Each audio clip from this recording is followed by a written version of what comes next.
1. The Daily Bench. Leah woke up at the same time every day. She ate a quick breakfast and walked to the subway station. This was her daily routine. Her work started at 9, and she always took the 7 o'clock train. At the platform, Leah always sat on the same wooden bench, and next to her, there was always the same man. He was an old man, maybe 70 years old. He always wore a plain gray coat and a dark hat. Leah called him the quiet man. In her head, they never spoke. Every morning, the quiet man did the same thing. He bought a newspaper from the little shop, sat on the bench, and read it. He read it very fast, turning the pages quickly. Leah liked to watch the city wake up. She looked at the tracks, waiting for the train light. One Tuesday morning, the quiet man was reading his paper. Leah looked over, just for a second.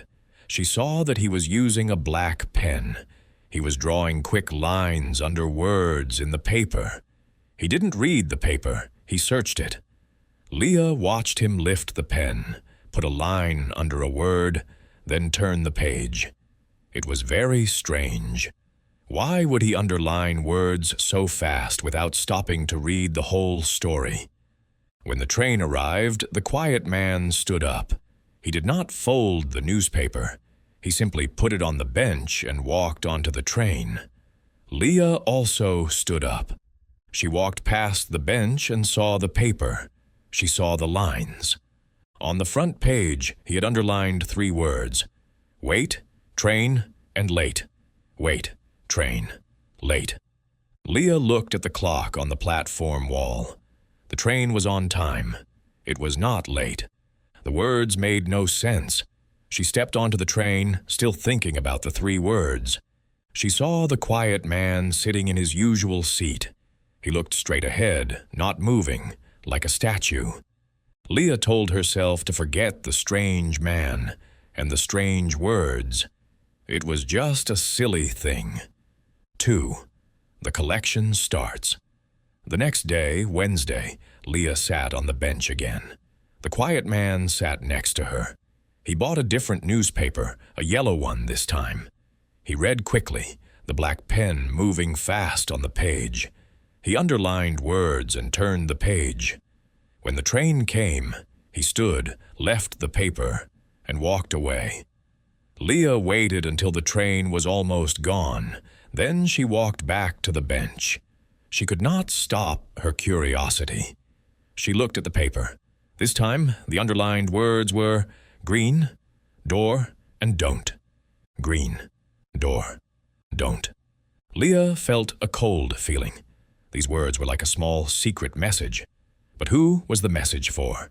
And what did it mean? The train horn blew. Leah quickly folded the paper and put it in her bag. She felt a little bad for taking someone else's paper, but she had to know.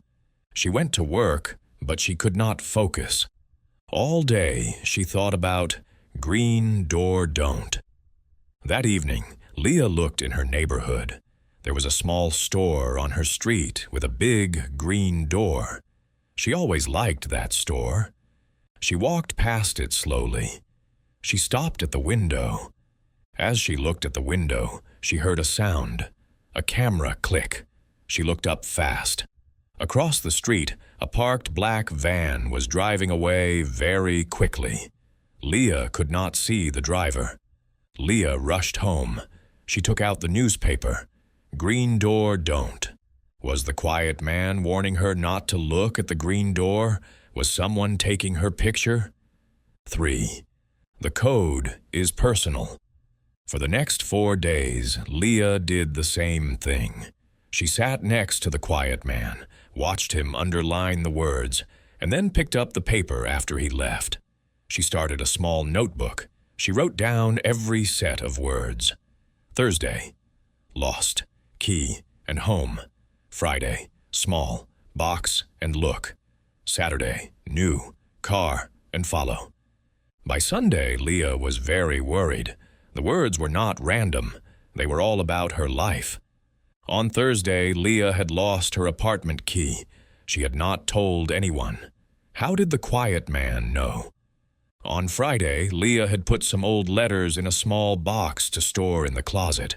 The words told her to look at the box. On Saturday, Leah's neighbor had bought a new car. The words told her to follow the new car.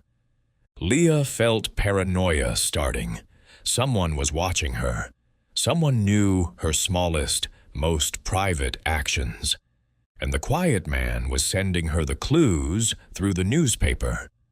That Sunday morning, Leah sat on the bench. The quiet man was there. He put on his glasses and opened the paper. He quickly underlined 5 words. 5 words was a lot. The train came. He stood, left the paper, and walked onto the train. He did not look at Leah. Leah walked to the bench. She picked up the paper. Her hands were shaking badly. The words were, "You, no, danger, today, and run. You, no, danger, today, run." The message was clear. It was a direct warning. The danger was coming today. Leah looked up quickly. The train was about to leave. She looked at the quiet man's seat. It was empty. He was gone. 4. The chase. Leah dropped the newspaper. She turned and looked across the platform. She saw the quiet man walking quickly toward the stairs. He was moving much faster than an old man should. He was leaving the station. Leah made a quick choice. She had to follow him. He was the only person who knew what was happening. She ran after him, up the stairs and onto the street. The quiet man walked fast into the crowded city street. Leah had to run to keep him in sight. He turned left into a narrow, dark alley. Leah hesitated. Should I go into the dark alley? She thought. The words told me to run, but not who to run from. She took a deep breath and went into the alley. The quiet man was waiting for her. He was standing next to a wall, out of sight. Leah stopped 10 feet away. "Who are you?" she demanded. "What is the code? Why are you sending me these messages?" The quiet man looked at her. His eyes were no longer tired. They were sharp and very serious. "They are here, Leah," he whispered. "You should have run. They saw you pick up the paper this morning." "Who saw me?" "Who are they?" "They are the watchers," he said. "They watch everyone. They watch your key, your small box, your neighbor's new car. They write down everything. They want total control." He stepped closer. "I worked for them for 30 years. I built the system that watches people. I was the one who saw you every day. I saw your life, your routine." Leah felt sick. "So you are one of the bad guys?" "I was, but I quit. Now I try to help people escape the surveillance. I know their system. I know who they are watching next. This week, they put your name on the target list." "Why me?" Leah asked. "Because you are too orderly. You keep the same routine. When people are too predictable, they are easy to watch. They thought you were hiding something because your life was too neat." He pointed back toward the alley entrance. "They are coming. The black van is waiting on the corner. They will take you and ask you questions until you tell them what they want to hear." "But I don't know anything," Leah cried. "It does not matter. They want to scare you. They want you to become quiet." 5. The new routine. "How do we stop them?" Leah asked. The quiet man looked around the alley. "We don't stop the system. We break your pattern." He grabbed her arm. "The code I sent you this morning was the most important one. You, no, danger, today, run. I knew you would not run until you spoke to me. Now you must change everything." He looked at the newspaper Leah had dropped. The words, "You know danger today, run," were still clear on the page. "Here is the new code," he said quickly. "I will only send you one more message. It will be the final instruction. and you must do it today. He reached into his pocket and pulled out a small, folded piece of paper. Not a newspaper. Go to the train station. Go to the ticket window. Hand this note to the woman selling tickets. Tell her you need the midnight express. She will know what to do. Leah took the note. It was cold in her hand. Where will I go? Somewhere safe. Somewhere they do not think to look. You will be invisible. Just then, a loud, deep engine sound filled the alley. The black van was driving slowly into the narrow space. 2 men in dark suits got out. They were walking toward Leah and the quiet man. "Go!" the quiet man shouted. He pushed Leah hard toward a metal fire escape ladder. "I will distract them. But you must never take the 7 o'clock train again." Leah looked at the quiet man. His face was calm, ready for the confrontation. She didn't wait. She grabbed the metal ladder and started climbing fast. The men shouted below. The quiet man stood in their way, talking to them calmly. Leah reached the top of the ladder and jumped onto the roof.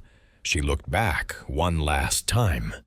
The 2 men were holding the quiet man by his gray coat. She ran across the roofs until she reached a main street. She climbed down a different ladder, hiding in a doorway. She looked at the small note in her hand. She thought about the kind eyes of the old man.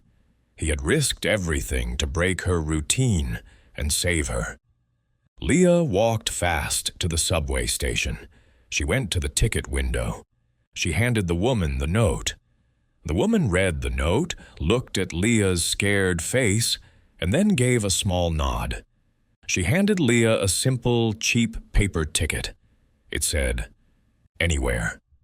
Change everything." Leah smiled. She had broken the pattern. She did not know where she was going, but she was going somewhere new. She was free from the cipher, ready to start a new, unpredictable life.